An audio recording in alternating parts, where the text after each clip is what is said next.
નમસ્કાર દર્શક મિત્રો, આપ જોઈ રહ્યા છો મંતવ્ય ન્યૂઝ। વાત કરું આજે રક્ષાબંધનની તો સોનેથી બનેલી દ્વારકા પણ એક સૂતરના દોરા સામે ઝાંખી પડે છે કે જ્યારે બહેનની રાખડી એ ભાઈનું આભૂષણ બને છે। તમામ દર્શક મિત્રોને રક્ષાબંધનના પર્વની હાર્દિક શુભેચ્છાઓ। સમાચારોની શરૂઆત કરીશું। આજે દેશભરમાં રક્ષાબંધનના પર્વની ઉજવણી કરવામાં આવી રહી છે અને ત્યારે વડાપ્રધાન નરેન્દ્ર મોદીએ પણ શાળાના બાળકો સાથે રક્ષાબંધનના તહેવારની ઉજવણી કરી હતી। તેમણે બાળકોને રાખડી પણ બાંધી અને તેમની સાથે વાત પણ કરી। ત્યારે મોદીના કાળામાં રાખડી ભરાઈ ગઈ હતી। સોશિયલ મીડિયા પ્લેટફોર્મ એક્સ પર પોસ્ટ કરતી વખતે તેમણે દેશવાસીઓને રક્ષાબંધનની શુભકામનાઓ પણ પાઠવી હતી। પીએમ મોદીએ ટ્વીટ પર કહ્યું કે ભાઈ બહેનો વચ્ચેના અપાર પ્રેમનું પ્રતીક એવા તહેવાર રક્ષાબંધન પર તમામ દેશવાસીઓને ખૂબ ખૂબ શુભેચ્છાઓ। આ પવિત્ર તહેવાર તમારા સંબંધોમાં નવી મધુરતા લાવે અને તમારા જીવનમાં સુખ, સમૃદ્ધિ અને સૌભાગ્ય લાવે। તો દેશવાસીઓને રક્ષાબંધનની શુભકામનાઓ પાઠવી છે। આજે પીએમ નરેન્દ્ર મોદીએ રક્ષાબંધનના તહેવારની ઉજવણી કરી છે। બાળકોને રાખડી બાંધી અને તે દરમિયાન તેમણે વાતચીત પણ કરી છે। તો સોશિયલ મીડિયા પ્લેટફોર્મ એક્સ પર પીએમ મોદીએ પોસ્ટ પણ શેર કરી છે। દેશવાસીઓને રક્ષાબંધનની શુભકામનાઓ પાઠવી છે।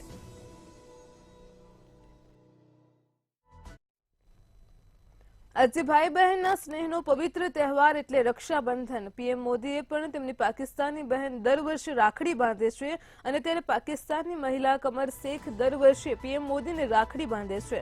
તે પીએમને 1990ના સમયથી રાખડી બાંધતા આવ્યા છે। જ્યારે નરેન્દ્ર મોદી સંઘના કાર્યકર હતા ત્યારથી જ કમર શેખ તેમને રાખડી બાંધે છે। એ પછી ગુજરાતના મુખ્યમંત્રી હતા તો પણ કમર શેખ તેમને રાખડી બાંધવા માટે ગુજરાત આવતા હતા।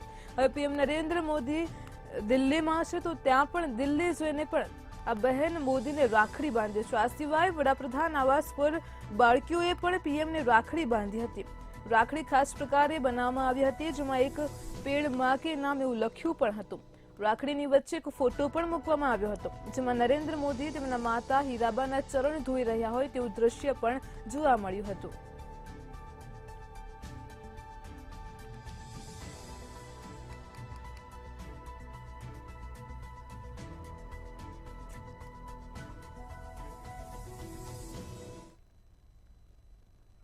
વડાપ્રધાન નરેન્દ્ર મોદીએ પેરિસ પેરાઓલિમ્પિક્સ 2024માં ભાગ લઈ રહેલી ભારતીય ટુકડી સાથે વાર્તાલાપ કર્યો હતો।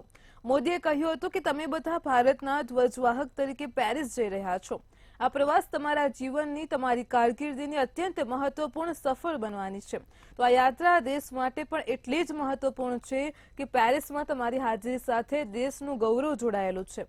140 કરોડ દેશવાસીઓ તમને આશીર્વાદ આપી રહ્યા છે।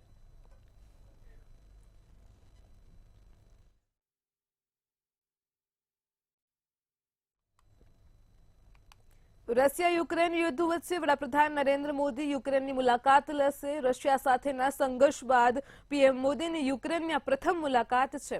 નોંધનીય છે કે પીએમ નરેન્દ્ર મોદી રશિયાના રાષ્ટ્રપતિ વ્લાદિમીર પુતિન સાથે મોસ્કોમાં મુલાકાત કર્યાના લગભગ 1 મહિના પછી આ મુલાકાત કરશે। તો ભારતીય વિદેશ મંત્રાલયે કહ્યું છે કે પીએમના યુક્રેન પ્રવાસ અંગે વધુ માહિતી પાછળથી આપવામાં આવશે। ભારતે યુદ્ધ માટે રશિયા ઉપર સીધો આક્ષેપ કરવાનું ટાળ્યું છે જ્યારે ભારત સરકાર પડોશી દેશોને વાતચીત અને કૂટનીતિ દ્વારા સંઘર્ષનો ઉકેલ લાવવા વિનંતી કરી રહી છે।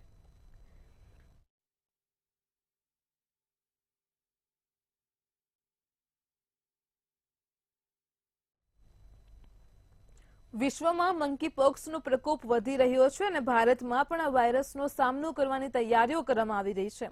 મંકી પોક્સ વાયરસનો પ્રકોપ સમગ્ર વિશ્વમાં ઝડપથી ફેલાઈ રહ્યો છે। ભારતમાં પણ આ અંગે એલર્ટ જારી કરવામાં આવ્યું છે। તેની તૈયારીઓની સમીક્ષા કરવા માટે એક ઉચ્ચ સ્તરીય બેઠક યોજવામાં આવી હતી। ત્યારબાદ મોનિટરિંગ વધારવામાં આવ્યું છે। કેન્દ્ર સરકારે આ માટે તૈયારીઓ શરૂ કરી દીધી છે। એરપોર્ટ અને હોસ્પિટલોને એલર્ટ કરી દેવામાં આવ્યા છે। રાજ્યો સાથે એક બેઠક પણ યોજવામાં આવી છે અને જેમાં તેમણે આ અંગે સતર્ક રહેવા માટે પણ કહેવામાં આવ્યું છે।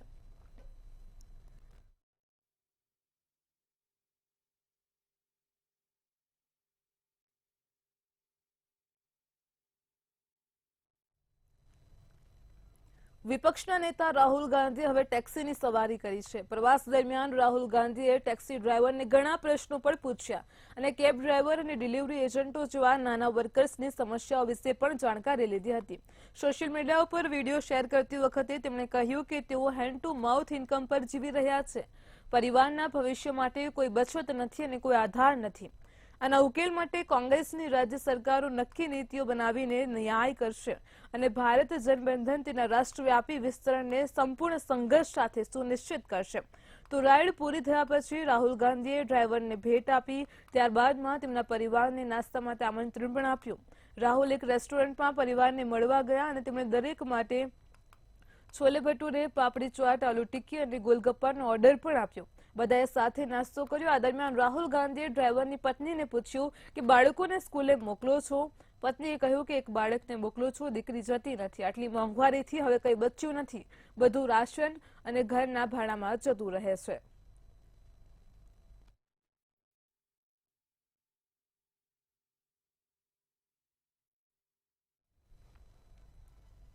કેન્દ્રીય ગૃહ અને સહકાર મંત્રી અમિત શાહ છત્તીસગઢની મુલાકાતે છે અને ત્યારે શાહનો છત્તીસગઢનો 3 દિવસનો પ્રવાસ નક્કી થઈ ગયો છે। 23 ઓગસ્ટની સાંજે અહીં પહોંચશે અને ત્યારે એવું કહેવામાં આવી રહ્યું છે કે 24 ઓગસ્ટે નવા રાયપુરમાં નક્સલ પ્રભાવિત રાજ્યોના મુખ્ય સચિવો અને પોલીસ વડાઓ સાથે બેઠક કરશે। નક્સલ પ્રભાવિત વિસ્તારોમાં તૈનાત અર્ધલશ્કરી દળોના અધિકારીઓ પણ આ બેઠકમાં ભાગ લેશે। આ દરમિયાન તેઓ નક્સલ પ્રભાવિત વિસ્તારોમાં નક્સલ વિરોધી કામગીરી અને વિકાસ કાર્યોની સમીક્ષા કરશે। 24 ને 25મીએ બેઠક બાદ 25મીએ સાંજે દિલ્હી પરત ફરશે।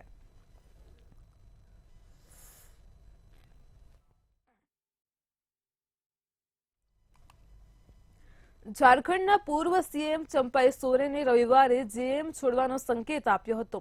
તેઓએ ભાજપમાં જોડાવાના સંકેત આપ્યા છે। તેમણે પ્લેટફોર્મ એક્સ પર લખ્યું છે કે જેએમમાં મારું અપમાન થયું છે। જ્યારે હું સીએમ હતો ત્યારે હું વધુ સારું કામ કરતો હતો, મને દૂર કરવામાં આવ્યો હતો। મુખ્યમંત્રી હોવા છતાં મને કાર્યક્રમમાંથી દૂર કરવામાં આવ્યો હતો। ધારાસભ્ય દળની બેઠકમાં મારું રાજીનામું માંગવામાં આવ્યું હતું। ચંપાઈ સોરેને પોતાના પત્રમાં એમ પણ લખ્યું છે કે મારા જીવનનો એક નવો અધ્યાય આજથી શરૂ થવા જઈ રહ્યો છે। મારી પાસે આમાં 3 વિકલ્પો છે। 3 વિકલ્પોની વાત કરીએ તો પ્રથમ, રાજકારણમાંથી નિવૃત્તિ લો, બીજું કે તમારું પોતાનું સંગઠન બનાવો અને ત્રીજું, જો તમને આ માર્ગ પર કોઈ સાથી મળે તો તેની સાથે આગળની યાત્રા કરો। જો કે તેમનું આગળનું પગલું શું હશે અથવા તો તેઓ કઈ પાર્ટીમાં જોડાશે તે હજુ સુધી બહાર નથી પડ્યું।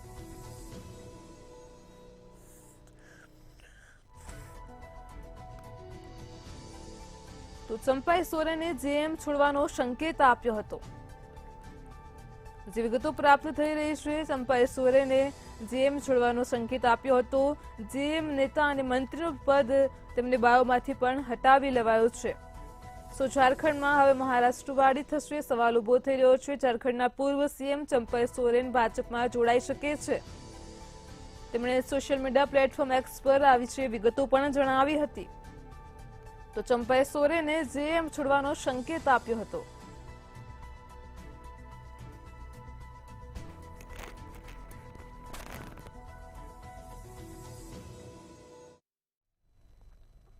કોલકાતાની આરજીકર મેડિકલ કોલેજ એન્ડ હોસ્પિટલમાં મહિલા ટ્રેની ડોક્ટર સાથે થયેલી હેવાનિયતની ઘટનામાં સીબીઆઈ આરોપી સંજય રોયનો પોલીગ્રાફ ટેસ્ટ કરાવશે। આ સંબંધમાં સીબીઆઈ કોર્ટમાં અરજી દાખલ કરી અને આરોપી સંજય રોયના પોલીગ્રાફ ટેસ્ટ કરવાની પરવાનગી માંગી હતી। સૂત્રોના જણાવ્યા અનુસાર પૂછપરછમાં સીબીઆઈને લાગી રહ્યું છે કે સંજય રોય કંઈક સત્ય છુપાવી રહ્યો છે અને તેના નિવેદનમાં વિરોધાભાસ છે। કહેવામાં આવી રહ્યું છે કે સંજય રોયનો પોલીગ્રાફ ટેસ્ટ જલ્દી જ કરવામાં આવે અને જેથી સત્ય સામે આવી શકે।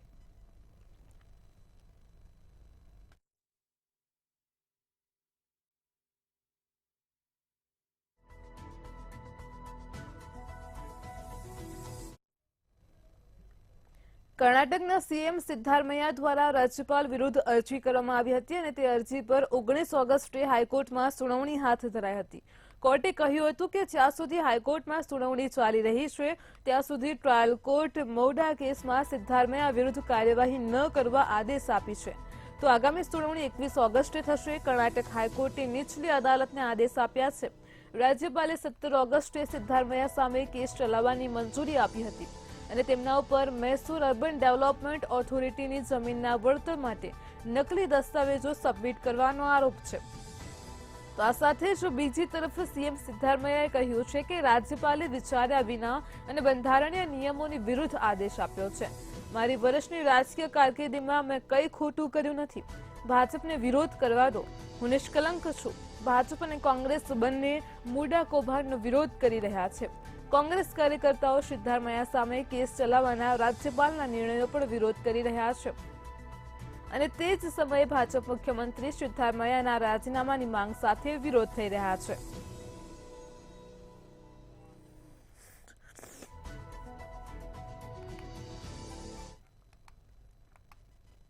મહારાષ્ટ્રમાં રાજકીય ઉથલપાથલ શરૂ થઈ છે. મહારાષ્ટ્રમાં રાજકીય ઉથલપાથલની વચ્ચે એક મોટી ઘટના પ્રકાશમાં આવી છે.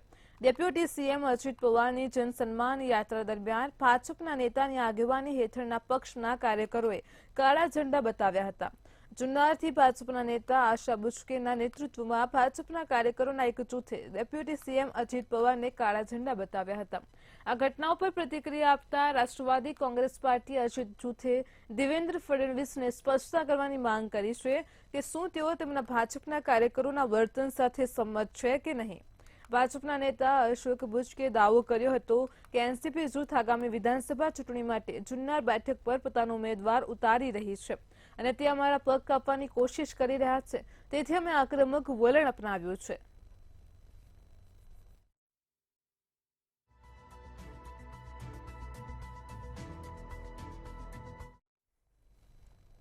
કોલકાતામાં તાલીમાર્થી ડોક્ટરને બળાત્કાર હત્યાના વિરોધમાં દિલ્હી સહિત દેશભરના રેસિડેન્ટ ડોક્ટરો હડતાળ પર છે. આ દરમિયાન કોલકાતા પોલીસે એક તાલીમાર્થી ડોક્ટરની ઓળખ છતી કરવા બદલ કોલેજના વિદ્યાર્થીની ધરપકડ કરી છે. પોલીસે જણાવ્યું છે કે વિદ્યાર્થીએ સોશિયલ મીડિયા ઉપર તસવીર શેર કરીને ટ્રેની ડોક્ટરની માહિતી પબ્લિક ડોમેનમાં મૂકી હતી. પોસ્ટમાં તેને સીએમ મમતા બેનર્જીને મારી નાખવાની ધમકી પણ આપી હતી. આ સિવાય દિલ્હીમાં એમ્સના રેસિડેન્ટ ડોક્ટરોએ સ્વાસ્થ્ય મંત્રાલયની બહાર ઓપીડી બનાવી છે. ડોક્ટરોની સુરક્ષાની માંગ કરતા સૂત્રોચ્ચાર કરતા તેમણે કહ્યું છે કે તાલીમાર્થી ડોક્ટરના પરિવારને ન્યાય મળવો જોઈએ.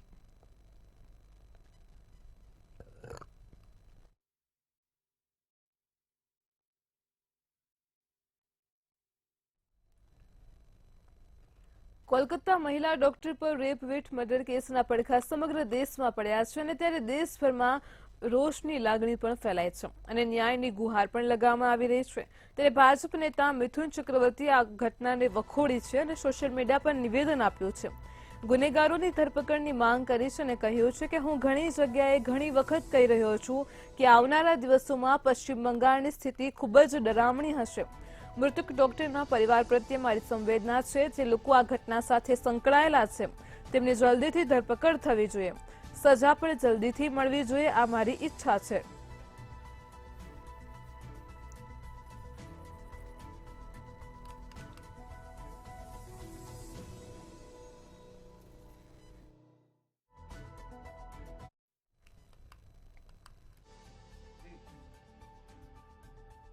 অনেক দিন ধরে অনেক জায়গায় অনেকবার এই কথাটা বলে এসেছি যে আগামী দিনে পশ্চিমবঙ্গের অবস্থা খুবই ভয়াবহ হয়ে উঠবে। কি বলবো, বাঙালি হয়ে মাথা উঁচু করে দাঁড়াবার ক্ষমতা হারিয়ে ফেলছে। পরিবারের প্রতি আমার সম্পূর্ণ সহানুভূতি রইল। আর যারা যারা এই ঘটনার সাথে যুক্ত তাড়াতাড়ি তাদের সবাইকে গ্রেপ্তার করে শাস্তি দেওয়া হোক, এটাই আমার কাছে সব থেকে বড় কাম্য।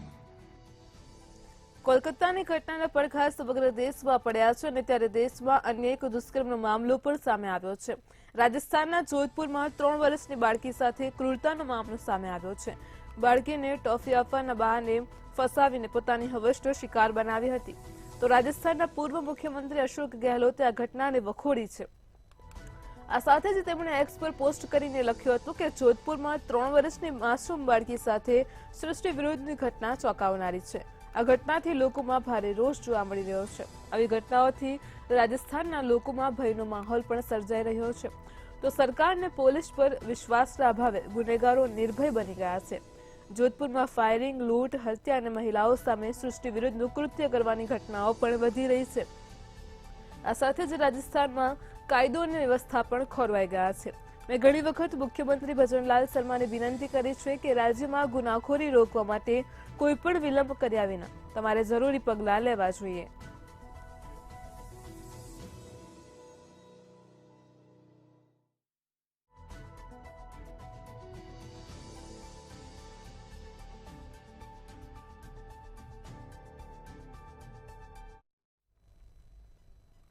બિહારમાં સ્પેશિયલ આર્મ પોલીસ જવાનોની તબિયત લથડી છે. બિહાર સ્પેશિયલ આર્મ્ડ પોલીસના 935 પોલીસ જવાન આકરા તડકામાં ધરણા પર બેઠા છે. જવાનોએ આરોપ લગાવ્યો છે કે તેમને ખરાબ ભોજન આપવામાં આવી રહ્યું છે. ખરેખરમાં રવિવારે નાસ્તામાં પૂરી, જલેબી અને ચણાનું શાક ખાધા પછી 265 પોલીસ જવાનોની તબિયત લથડી હતી અને ત્યારબાદ જવાનોને તાત્કાલિક વીરપુર સબ ડિવિઝનલ હોસ્પિટલમાં દાખલ કરવામાં આવ્યા હતા. તેમના ઉપર આરોપ લગાવવામાં આવ્યો છે કે ખોરાકમાં સલ્ફર ભેળવવામાં આવ્યું હતું અને જેના કારણે તબિયત બગડી હતી. રસોડામાં સલ્ફરના પેકેટ પણ મળી આવ્યા હતા, જોકે ખોરાકમાં સલ્ફરના મિશ્રણની હજુ સુધી પુષ્ટિ થઈ નથી. પ્રદર્શન કરી રહેલા જવાન હજુ પણ ટ્રેની પોલીસ જવાન છે અને તાલીમ પૂર્ણ થતાની સાથે જ વિભાગીય પરીક્ષા બાદ તેમાંથી એસઆઈ બનાવવામાં આવશે.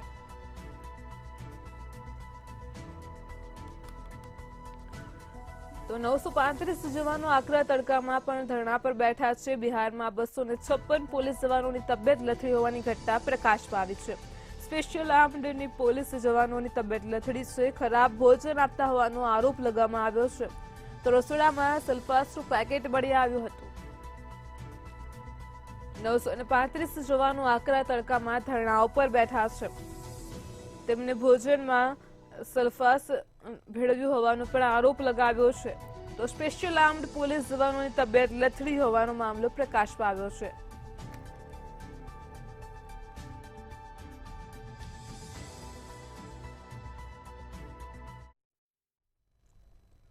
ભાઈ બહેનના પવિત્ર સંબંધનો તહેવાર એટલે રક્ષાબંધન. આજના દિવસે બહેન પોતાના ભાઈને રાખડી બાંધીને લાંબા આયુષ્ય માટે પ્રાર્થના કરતી હોય છે.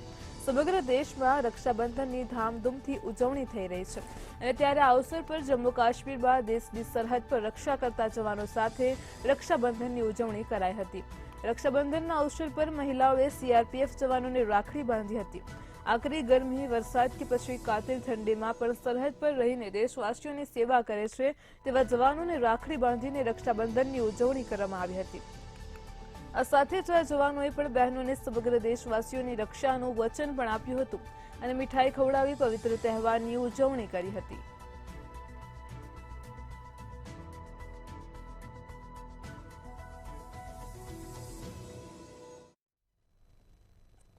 જમ્મુ કાશ્મીરના ઉધમપુરના ડુડુ બસંતગઢમાં આતંકવાદીઓ અને સુરક્ષા દળો વચ્ચે એન્કાઉન્ટર ચાલી રહ્યું છે અને ત્યારે સુરક્ષા દળોએ આતંકીઓને ઘેરી લીધા હોવાના સમાચાર સામે આવ્યા છે. જ્યારે આ પહેલા પણ 6 ઓગસ્ટે ઉધમપુરના જંગલોમાં સેના અને આતંકીઓ વચ્ચે અથડામણ થઈ હતી અને ત્યારે આ અથડામણમાં મોડી સાંજ સુધી આતંકીઓને મારવા માટે સુરક્ષા દળોનું સર્ચ એન્ડ ડિસ્ટ્રોય ઓપરેશન પણ ચાલુ હતું.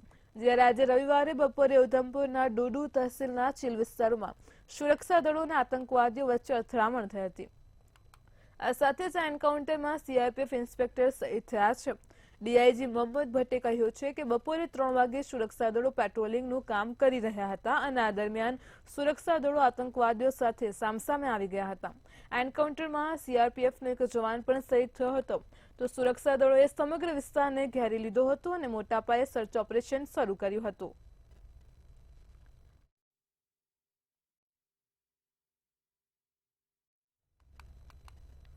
દિલ્હીના કરોલબાગમાં એક ચોંકાવનારી ઘટના સામે આવી છે. ઘરમાં એસી લગાવતા હોય તે દરમિયાન સાવધાન થવાની હવે જરૂર છે. કરોલબાગ વિસ્તારની જે ઘટના પ્રકાશમાં આવી છે કે બિલ્ડિંગના બીજા માળેથી એર કન્ડિશનર યુનિટ પડતા એક યુવકનું મોત નીપજ્યું હતું, જ્યારે અન્ય એક યુવક ઇજાગ્રસ્ત થયો હતો, જેના દર્દનાક સીસીટીવી પણ સામે આવ્યા છે. તો સીસીટીવીમાં જોવામાં આવી રહ્યું છે કે બિલ્ડિંગની નીચે એક છોકરો સ્કૂટર પર બેઠો હતો અને તેની બાજુમાં તેનો એક મિત્ર ઉભો હતો. બંને વાતો કરતા હતા, પછી બંને એકબીજાને ગળે ભેટ્યા. ત્યારે અચાનક એસીનું આઉટડોર યુનિટ સ્કૂટર પર બેઠેલા યુવકના માથા પર પડ્યું હતું. પોલીસે જણાવ્યું હતું કે અકસ્માતમાં બંને મિત્રો ઘાયલ થયા હતા અને તેમને નજીકની જ હોસ્પિટલમાં લઈ જવામાં આવ્યા, જ્યાં સ્કૂટર પર બેઠેલા યુવકને મૃત જાહેર કરાયો હતો. તેના મિત્રના હાથમાં પણ ઈજાઓ પહોંચી છે. જોકે તે હાલ જોખમથી બહાર છે. 18 વર્ષીય જીતેશ ડોરવીલનનો રહેવાસી હતો અને જ્યારે 17 વર્ષીય ઘાયલ પ્રાંશુ પટેલ નગરનો રહેવાસી હતો. દિલ્હી પોલીસે આ મામલે કેસ નોંધ્યો છે. ડીજીબી રોડ પોલીસ પાસેથી મળેલી માહિતી અનુસાર ફોરેન્સિક ટીમે ઘટનાની તપાસ કરી છે. તો આ કેસમાં વધુ તપાસ ચાલી રહી હોવાનું પણ પોલીસે જણાવ્યું હતું.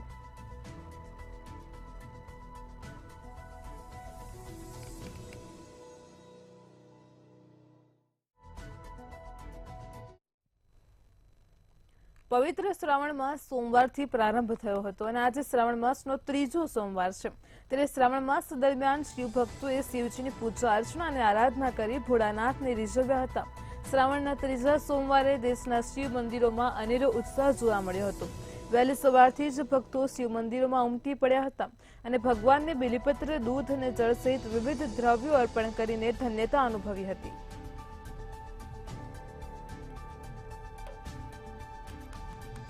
તો આજ રોજ શ્રાવણ માસનો ત્રીજો સોમવાર છે. ગુજરાતથી લઈને સમગ્ર દેશમાં આજે શિવ ભક્તોમાં અનેરો ઉત્સાહ જોવા મળ્યો હતો. વહેલી સવારથી જ શિવ ભક્તો શિવ મંદિરમાં ઉમટી પડ્યા હતા. ઉજ્જૈન, હરિદ્વાર ખાતે મનકામેશ્વર મંદિર, દક્ષેશ્વર મહાદેવ મંદિર, મહાકાલેશ્વર મંદિરમાં ભગવાન શિવજીને ભવ્યાતિ ભવ્ય અભિષેક કરવામાં આવ્યો છે. તેમનો શૃંગાર પણ કરવામાં આવ્યો હતો. તમામ ભક્તોએ પૂજા અર્ચના કરીને ધન્યતા અનુભવી હતી.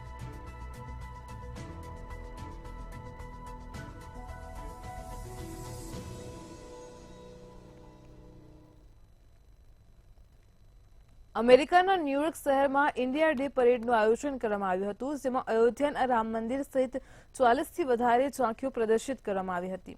પરેડમાં લાકડામાંથી બનેલી રામ મંદિરની ઝાંખીએ સૌનું ધ્યાન ખેંચ્યું હતું. તો ભારતીય લોકો તિરંગો લઈને પરેડમાં ડ્રમ વગાડતા અને ડાન્સ કરતા પણ જોવા મળ્યા હતા. શેરીઓમાં દેશભક્તિ અને ધાર્મિક ગીતો પણ વગાડવામાં આવ્યા હતા. ભારતની આઝાદીની ઉજવણી માટે દર વર્ષે ન્યૂયોર્કમાં ઇન્ડિયા ડે પરેડ યોજાય છે અને ત્યારે આ વર્ષે 42મી ઇન્ડિયા ડે પરેડની ઉજવણી પણ કરવામાં આવી હતી.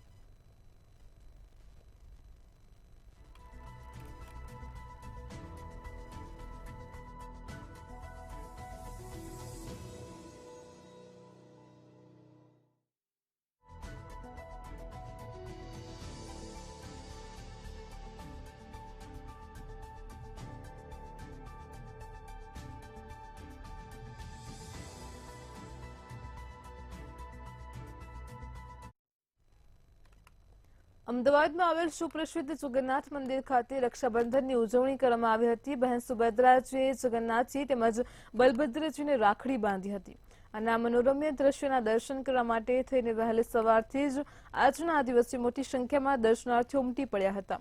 ઘણા ભક્તો ભગવાન જગન્નાથજી માટે રાખડી લઈને પણ આવ્યા હતા. તેમજ જગન્નાથ મંદિરના મહંત દિલીપદાસજીએ મુસ્લિમ બહેનોએ રાખડી બાંધી હતી અને આજે રક્ષાબંધનના દિવસે ભગવાનની વિશેષ આરતી પણ કરવામાં આવી હતી. विराजमान છે અને રક્ષાબંધન એ ભાઈ બહેનનો પવિત્ર તહેવાર છે.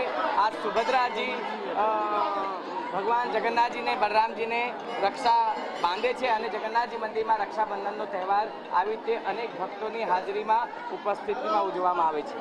સમગ્ર દેશની અંદર આજે રક્ષાબંધનના પર્વની ઉજવણી થઈ રહી છે, ત્યારે જગન્નાથ મંદિર ખાતે પણ બહેન સુભદ્રાએ ભાઈ બલભદ્ર અને ભગવાન જગન્નાથજીને આજે રાખડી બાંધી છે અને આ તહેવારની ઉજવણી કરી છે. જો વાત કરવામાં આવે તો આજના દિવસે ભગવાન જગન્નાથજી જે છે તેઓ પોતાની બહેનને સોનાના અલંકારો જે છે તે ભેટ સ્વરૂપે આપતા હોય છે, ત્યારે વિશેષ એવો શણગાર જે છે તે ભગવાન જગન્નાથજીને, બહેન સુભદ્રાજીને અને ભાઈ બલભદ્રને કરવામાં આવ્યો છે. જો વાત કરવામાં આવે તો આજના દિવસે મોટી સંખ્યામાં ભક્તો પણ જે છે તે મંદિર ખાતે ઉમટ્યા છે અને આજનો આ જે પવિત્ર તહેવાર છે રક્ષાબંધનનો તહેવાર, ત્યારે ભગવાન જગન્નાથજીના આશીર્વાદ લેવા માટે થઈને દૂર દૂરથી ભક્તો જે છે તે આવી પહોંચ્યા છે. જો વાત કરવામાં આવે તો આજે રક્ષાબંધન અને તેમજ પવિત્ર શ્રાવણના સોમવારનો મહાસંગમ છે. સાથે જ જગન્નાથ મંદિરમાં દર વર્ષની જેમ આ વર્ષે પણ બહેન સુભદ્રાજીએ ભાઈ બલભદ્ર અને ભગવાન જગન્નાથજીને વિશેષ એવી રાખડી બાંધીને આજે પર્વ જે છે તેની ઉજવણી કરી છે. ત્યારે જો વાત કરવામાં આવે તો જગન્નાથ મંદિર એક માત્ર એવું મંદિર છે જે વર્ષોથી શ્રદ્ધાળુઓનું આસ્થાનું કેન્દ્ર છે, ત્યારે વહેલી સવારથી જ ભક્તોએ આ જે તહેવાર છે તેનો લાભો લેવા માટે થઈને અને ભગવાનના દર્શન કરવા માટે થઈને મોટી સંખ્યામાં ભક્તો જે છે તે વહેલી સવારથી જ પહોંચ્યા હતા. કેમેરા પર્સન કેતન શ્રીમાળી સાથે અનિતા પરમાર, મંતવ્ય ન્યૂઝ, અમદાવાદ. આજે દેશભરમાં રક્ષાબંધનના પાવન પર્વની ઉજવણી થઈ રહી છે અને ત્યારે સાબરમતી સેન્ટ્રલ જેલમાં કેદી ભાઈઓ રક્ષાબંધન ઉજવી શકે તે માટે થઈને વિશેષ વ્યવસ્થાઓ કરવામાં આવી હતી. જેલ પ્રશાસન દ્વારા ભાઈ અને બહેનની વચ્ચે એક ટેબલનું બેરિકેડ રાખીને રાખડી બાંધી શકે તેવી વ્યવસ્થા પણ કરવામાં આવી હતી. નવી અને જૂની બંને જેલના મળીને લગભગ 3000થી પણ વધારે કેદીઓએ રક્ષાબંધન પર્વની ઉજવણી કરી હતી. આજે જેલમાં લાગણી અને હેતના રંગો ઉભરાયા હતા. તમામ અત્યારે સવારે 8 વાગ્યાથી સાંજે 4 વાગ્યા સુધી 4:30 સુધી રક્ષાબંધનની કામગીરી અહીંયા ચાલુ રહેશે. મહિલા વિભાગની વાત કરવામાં આવે તો કેટલા મહિલા કેદીઓ દ્વારા ઉજવણી કરવામાં આવશે? મહિલા વિભાગમાં હાલમાં 127 જેટલા મહિલા કેદીઓ છે અને ત્યાં પણ આ પ્રકારની જે વ્યવસ્થા છે કે જ્યાં સમગ્ર દેશની અંદર આજે રક્ષાબંધન પર્વની ઉજવણી થઈ રહી છે ત્યારે સાબરમતી સેન્ટ્રલ જેલની અંદર પણ કેદી ભાઈઓ માટે થઈને રક્ષાબંધન પર્વ માટે થઈને વિશેષ વ્યવસ્થાઓ કરવામાં આવી છે. ત્યારે આપ જોઈ શકો છો કે કેદી ભાઈઓને પોતાની બહેન જે છે તે રાખડી બાંધીને અત્યારે હાલ આ પર્વની ઉજવણી કરી છે. બહેન જે છે તે ભાઈના કલાઈ પર રક્ષાનું બંધન એટલે કે રાખડી બાંધીને આ જે પર્વ છે તેને મનાવી રહી છે. પોતાનો ભાઈ જે છે તે જેલમાં માંથી વહેલામાં વહેલી તકે બહાર આવી જાય તેવી મંગળ કામના સાથે અત્યારે હાલ આપ જોઈ રહ્યા છો કે એક બહેન દ્વારા પોતાના ભાઈને રક્ષાનું બંધન જે છે તે બાંધવામાં આવી રહ્યું છે. જે બહેન જે છે પોતાના ભાઈને રાખડી બાંધી રહી છે એમની જોડે વાત કરીશું. બેન, આપનું નામ? આરતીબેન. કેવું લાગે છે તમારા ભાઈને આજે તમે રાખડી બાંધી? સારું લાગે. બહેન જે છે તે ભાવુક થઈ રહી છે. પોતાના ભાઈને જેલની અંદર રાખડી જ્યારે બાંધી રહી છે ત્યારે હેતના અને લાગણીના રંગો જોવા મળી રહ્યા છે. જો વાત કરવામાં આવે તો જેલ પ્રશાસન દ્વારા આ પ્રકારની વિશેષ વ્યવસ્થા કરવામાં આવતી હોય છે. કાચા અને પાકા મળીને લગભગ 4000 જેટલા જે કેદીઓ છે તેઓ રક્ષાબંધનનું પર્વ મનાવી શકે એટલા માટે થઈને જેલ પ્રશાસન દ્વારા આ પ્રકારની એક વ્યવસ્થા ઊભી કરવામાં આવી છે, જેમાં બહેન આ બાજુ અને ભાઈ જે છે તે પેલા ટેબલની પેલી બાજુ ઊભા રહીને આ પ્રમાણે જે છે તે રાખડી બાંધી શકે તેવી વિશેષ વ્યવસ્થાઓ કરવામાં આવી છે. જો વાત કરવામાં આવે સુરક્ષાની તો જેલ પ્રશાસન દ્વારા સુરક્ષાનું પણ ખૂબ જ ધ્યાન રાખવામાં આવ્યું છે અને દરેક જગ્યાએ ઉપર બેરિકેડ કરવામાં આવે છે. સાથે જ પોલીસના ચુસ્ત બંદોબસ્તની સાથે આ જે પર્વ જે છે તે અત્યારે હાલ જેલની અંદર ઉજવાઈ રહ્યું છે. જો વાત કરવામાં આવે તો દર વખતની જેમ આ વખતે પણ આ પ્રકારની વ્યવસ્થાઓ કરવામાં આવી છે. જ્યારે આખો દેશ રક્ષાબંધન મનાવી રહ્યો છે ત્યારે જેલની અંદર જે કેદીઓ છે, જે કેદી ભાઈઓ છે, તેમની બહેનો પણ અત્યારે હાલ પોતાનો ભાઈ જે છે તે વહેલામાં વહેલી તકે બહાર આવી જાય તે પ્રકારની મંગળ કામના સાથે રક્ષાનું જે બંધન છે તે ભાઈની કલાઈ પર બાંધી રહી છે. કેમેરા પર્સન કેતન શ્રીમાળી સાથે અનિતા પરમાર, મંતવ્ય ન્યૂઝ, અમદાવાદ. ઇન્ડિયા એટ 9 માં હાલ આટલું જ. મંતવ્ય ન્યૂઝ પર આગળ નિહાળો મારો અવાજ. નમસ્કાર.